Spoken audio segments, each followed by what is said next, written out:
Recognized for 10 And I thank the minutes. gentleman, Chairman Grijalva, for yielding and for his leadership as the chairman of the Natural Resources Committee and as a senior member of our Arizona delegation. Today, I rise in support of H.R. 1373, the Grand Canyon Centennial Protection Act.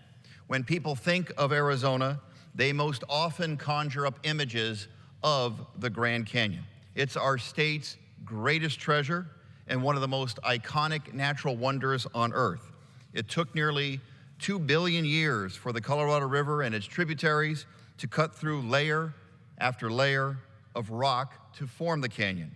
The spectacular scene is something best experienced in person, which is why it's one of the most visited national parks in our country. The park is a key economic driver for northern Arizona's economy. Last year, the Grand Canyon welcomed 6.3 million visitors, bringing almost $1 billion of value to our local economies. President Teddy Roosevelt, who designated the Grand Canyon a national monument in 1908, said, quote, "Leave it as it is. You cannot improve upon it. The ages have been at work on it, and man can only mar it," unquote. We could not agree more. As we celebrate the park's centennial this year, we must take the necessary action to preserve this natural landscape for future generations to experience.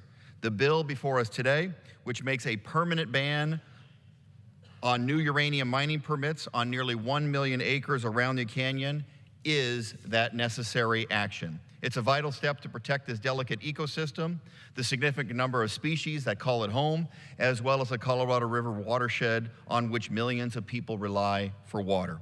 This legislation has strong support from leaders and industries across our state, from our tribal nations to cities and counties to recreation and environmental organizations. And I urge my colleagues to join us in preserving the Grand Canyon and supporting this important bill. I yield back. The gentleman